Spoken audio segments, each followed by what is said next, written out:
Welcome to the Lionfish Phase 3 presentation. Native to the Indo-Pacific Ocean, lionfish have become an invasive species in the Caribbean and east coast of the U.S. since the late 80s. With no natural predators in these waters, lionfish have multiplied rapidly around coral reefs, causing significant damage to the local fish populations. Many measures have been taken to resolve the issue, one being the lionfish harvesting robot here at WPI. This is the third year of the project, focusing on the implementation of an autonomous system to hunt lionfish. This system includes navigation, identification, communication, and harvesting components. Our system was integrated with the Blue ROV2 from Blue Robotics. The Blue ROV2 has open source electronics and software, providing us with a platform to implement an autonomous system. We integrated hardware devices like the Jetson Nano to run identification software and make high-level navigation decisions. The goal of the AUV was to navigate without human interaction, which we broke into micro and macro subsystems. On the micro scale, we used sonar to detect objects such as rocks, coral reefs, and the seafloor to execute obstacle avoidance. On the macro scale, we implemented larger search patterns that would mimic more of a mission scenario, such as moving in a rectangle or navigating similar to how a Roomba does. We created general motion functions such as moving forward, ascending, and turning, which we combined with the obstacle detection to achieve these more advanced maneuvers. Overall, with the general knowledge of the AUV's mission environment, the search pattern can easily be created beforehand with the system building blocks. Identifying the lionfish and divers was another key element to the AUV, which we accomplished using machine learning and computer vision.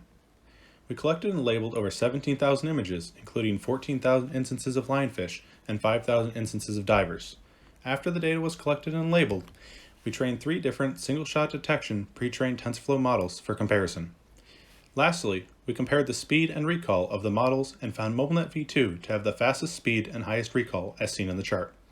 This leads us to make the conclusion and recommendation that next year's team move forward with the deployment of the MobileNet v2 model.